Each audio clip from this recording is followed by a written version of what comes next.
thank you very much for invitation. It's now on politics of memory in Germany. The last presenter had the same subject, I would say, but it's a more historical perspective, I think.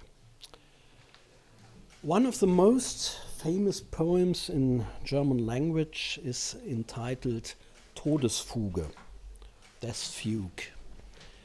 It is written by the Jewish survivor and poet Paul Celan and contains a recurring phrase.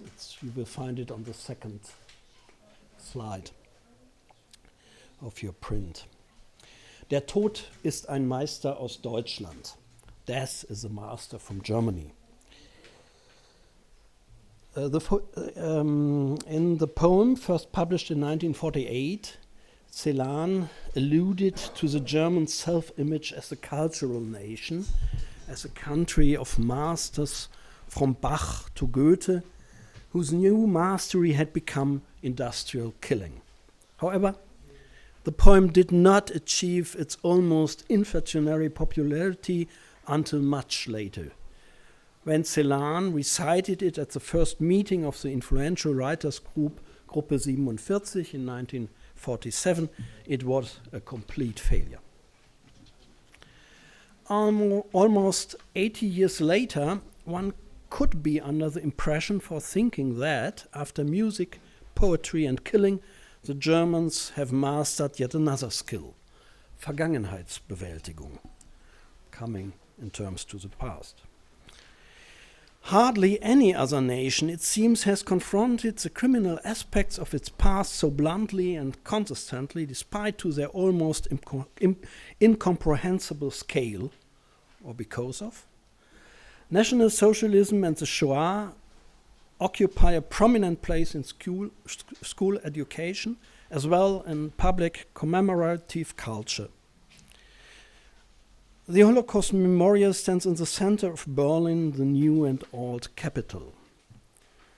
Critics speak sarcastically of Vergangenheitsstolz, pride in coming to terms with the past. In the following, I will attempt to outline the genesis of the German culture of remembrance of National Socialism in its international context in a very few brief theses. I will also try to deduce what problems this poses for the present, in my view. Phases of coming to terms with the past. It's a new slide. I would like to begin by roughly distinguishing between four phases to come to the terms with the past. However, the time frames are not clearly defined and often overlap. First phase is forced confrontation, and it lasted from 1945 to 1959. It's very short. It's the phase of denazification, atrocity films, confrontation with concentration camp crimes by the Allies. It was an occupied country after the war, you know, and this phase was extremely unpopular in German society. And the following phase, the second to A in the logic here, is a phase of rollback. And in the center is the Germans as victims. It's a muse, because they had the feeling they are the prominentest victims because of the consequences of the war. If this efforts to grant amnesty for many perpetrators, the focus of this period of memory culture were the German war victims, and the main emphasis in a political sense was integration of society. There's a short press text in the slides which illustrates this. After 1945 or 49, 48, Germany was divided, you know this, and in the GDR there was another path. It was a state-imposed anti-fascism, and in the focus stand communist resistance, and in the political sense the main aspect was legitimization of power and integration of society as in the western part. But I can't say more to this now. Third period is a period of public controversies in the West from the late 1950s to the late 1980s.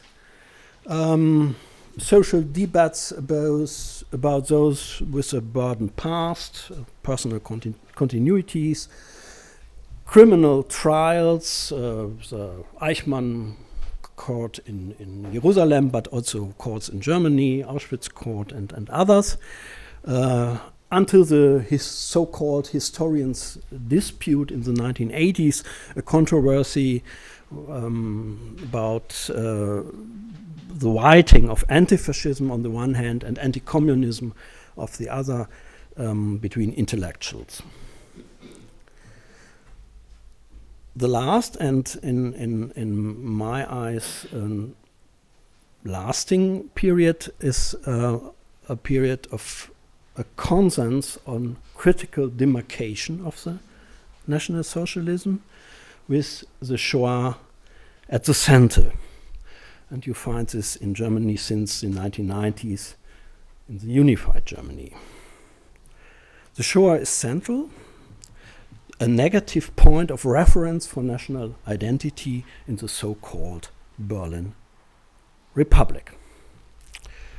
Okay, what are the problems with this way in memory politics and memory culture? At a first glance, this is undoubtedly a positive development.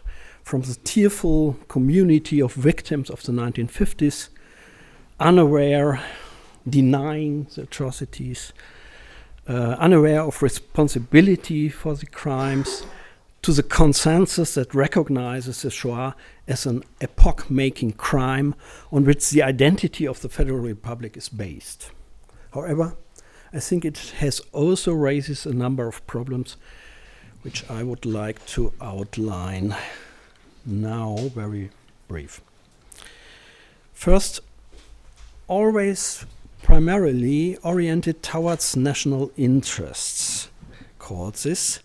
This seems to me be a constant theme that runs through all phases. German interests and German perspective, German point of view were always at the center of attention.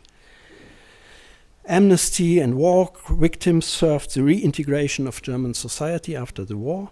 The criminal trials and the establishment of diplomatic relations with Israel served to enhance Germany's reputation abroad. And after 1919, it was necessary to demonstrate to Germany's European neighbors that, unlike in 1914 and 1933 or 1938, Germany had now truly learned its lesson and always present in German society fantasies of redemption. Second problem, a focus on totalitarian dictatorships. Anti-totalitarianism is part of the DNA of the Federal Republic of Germany.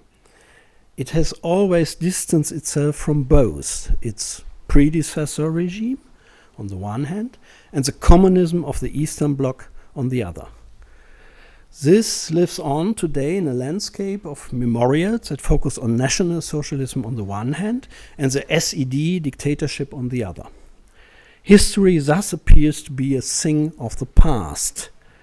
Appearance as distant, overcome history, it trends to merely justify the present in an apologetic manner.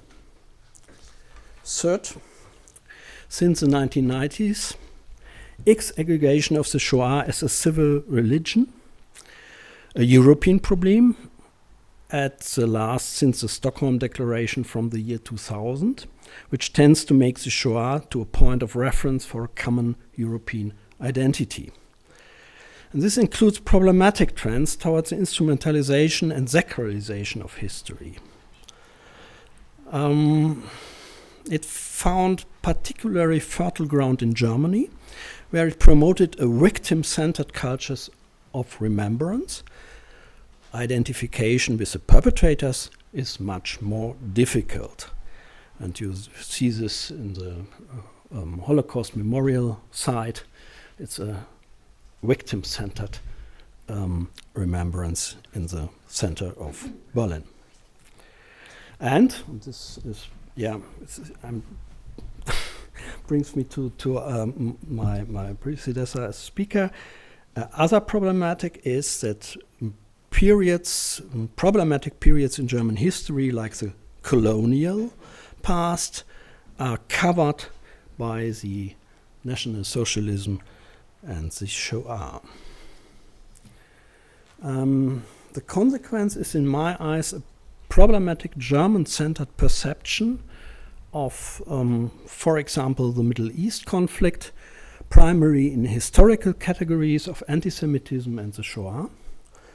Israel's security is defined as Germany's Staatsräson, a particular legacy, and this prevents consistent advocacy for a rule-based order, public international order, based on universal human rights. And another aspect is that the German it's a radical peace movement that reads history as a demand never again become a potential military aggressor, and this is problematic, of course, in times of neo-imperialistic ambitions in Russia and elsewhere. Thank you very much.